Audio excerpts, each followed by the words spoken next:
Bonjour à toutes et à tous, moi c'est Alexandre Clemente et je vous souhaite d'ores et déjà la bienvenue sur ma chaîne YouTube et tous mes réseaux sociaux.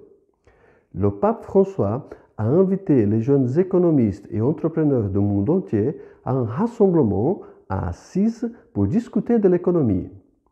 Ici, à Fribourg, pour bien se préparer à cette rencontre internationale, le Centre catholique romain de formation en Église et la plateforme Dignité et Développement ont organisé une table ronde sur le thème « L'économie de François ».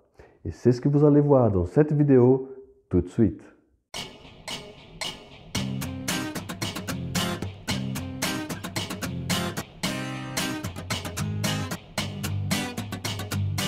Tout d'abord, on voudrait vous proposer un petit temps de réflexion autour de ce que le pape François met en avant dans sa réflexion sur l'économie et de cette rencontre qu'il a planifiée à Assise autour de jeunes économistes et de jeunes entrepreneurs. On voudrait vous dire un mot là-dessus avec Pascal Ortelli, qui sera un des Suisses romands qui sera présent à cette rencontre.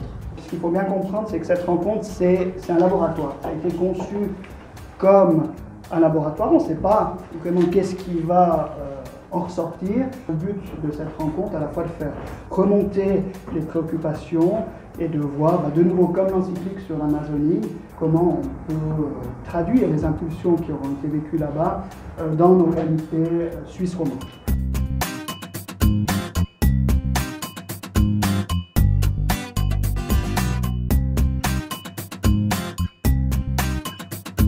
Pourquoi est-ce qu'on parle de cette économie de François?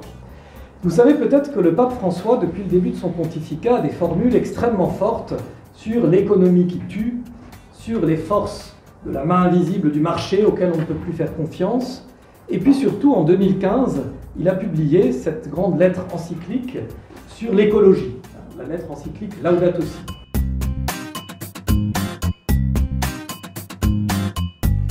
Il a beaucoup développé cet aspect aussi dans son premier texte, son premier document.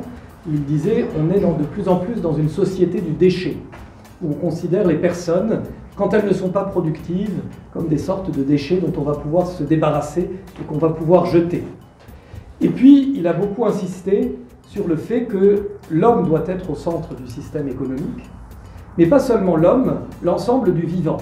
Il faut se rappeler que dans la tradition chrétienne, l'ensemble de la création, elle n'est pas donnée à certains qui peuvent se l'approprier et qui peuvent gaspiller un certain nombre de ressources, mais la création, elle est donnée à tous. Nous sommes tous les gestionnaires, quelque part, de cette création. Le pape François insistait beaucoup là-dessus en disant « La charité chrétienne, elle s'exerce pour les personnes qui vivent aujourd'hui autour de nous, mais elle s'exerce aussi pour les générations futures. »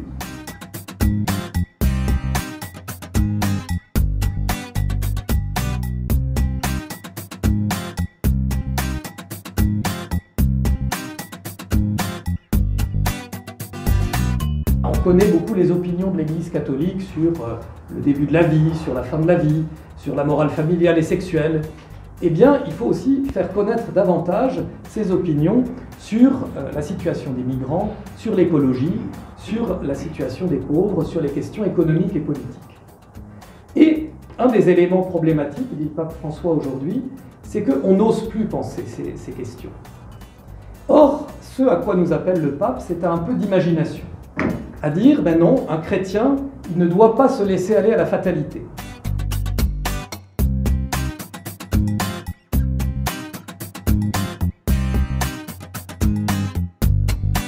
Le chrétien, il doit aussi avoir cette audace d'inventer, d'imaginer de nouvelles voies.